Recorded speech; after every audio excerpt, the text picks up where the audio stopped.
Hello, and welcome to the Evidence-Based Practice Institute's EBPI Reporting Guide webinar.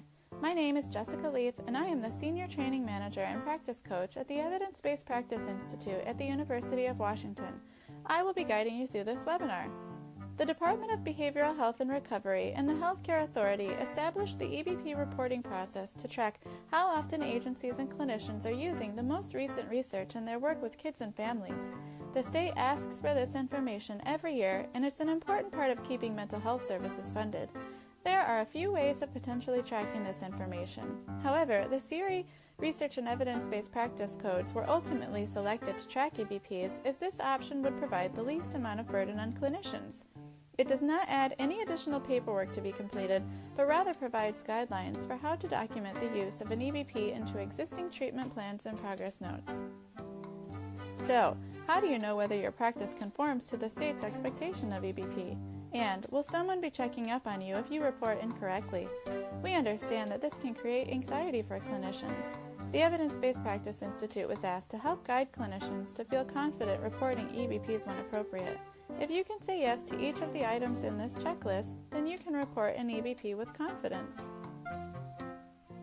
In this webinar, we will talk about name-brand EBPs like PCIT or TF-CBT, and we will also refer to generic treatment categories like CBT for anxious children. The generic treatment categories cover a lot of name brands that share common elements. It is more efficient to report the generic category when you are using one of these treatments.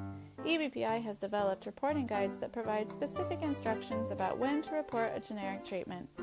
This webinar will review this straightforward checklist step by step. For general EBP reporting, appropriate encounters and treatment categories. First, make sure you're reporting an EBP that matches the diagnosis and treatment modality. If your client's primary diagnosis is anxiety, your reported treatment program should also address anxiety. Also, the state will only track EBPs reported for the group, individual, or family psychotherapy modalities. These modalities shown here are listed in the reporting guides. So, for example, if you are treating a client with trauma-focused CBT, you only need to report this for your actual psychotherapy sessions that last more than 30 minutes. You do not need to append the EBP code to any codes for medication management, intake, or other services that do not involve the active components of treatment. Also, while there are many EBP codes that you can use, the EBPI recommends reporting a smaller list of codes that you can find in the reporting guide.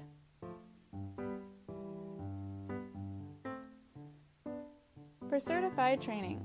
Next, you need to make sure that you have the appropriate training in the EBP you are reporting for your encounter. Training is appropriate if it either is a certified training from the official EBP developer, or if the training covers essential components of effective practice as outlined in the reporting guides and is delivered by a clinical expert in the area covered. For example, training in CBT for anxious children needs to cover, at a minimum, how to do exposure and/or cognitive restructuring with children. Also, training needs to be interactive where the clinician receives feedback on their use of skills, as the research suggests this is still the most effective way to gain skills. Active consultation. If you are reporting a name brand program, you should be in compliance with whatever the program outlines for consultation requirements. There are no consultation requirements for reporting a treatment category unless it is required for training certifications such as the CBT Plus Learning Collaborative. For both name brand and treatment category reporting, however, you should document specific clinical activities and treatment plans and progress notes. We will discuss this next. EBP reporting guides. The reporting guides cover the following treatment categories: behavioral parent training for children with disruptive behavior disorders, cognitive behavioral therapy for anxious children, cognitive behavioral therapy for depressed children, and cognitive behavioral therapy-based models for child trauma. Section 1. Approved training. Each treatment category provides a list of approved name-brand EBPs and training institutes for the generic treatments. You may also self-determine that a training not on this list counts as long as it was interactive, covered the essential elements of the treatment category, and was delivered by an established clinical expert in the area covered. These essential elements are listed in the second section of the reporting guide. The essential elements should be clearly spelled out in a training agenda in case you need to document it at some point. Section 2. Knowledge of essential elements. Once you have determined that your training is eligible, you need to demonstrate your awareness of the essential elements of the treatment approach by listing at least one element in the treatment plan. As noted above, for CBT for anxious children, this means the treatment plan will need to include the intent to use exposure and/or cognitive restructuring, among other things that might be in the plan. These clinical elements may also be used for describing activities under name brand treatments, or you can include language specific to that program in the treatment plan. Documenting your knowledge of this treatment element is a relatively low-burden way for others to see that you are aware and likely competent to deliver an EBP.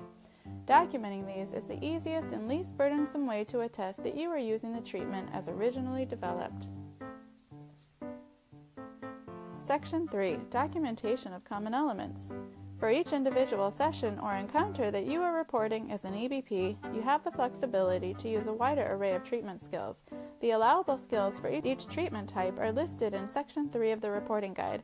For example, you could spend a session on educating a parent about child anxiety and count this session under CBT for anxious children, as long as the treatment plan, as described above, also includes your intent to use exposure and/or cognitive restructuring at some point in treatment.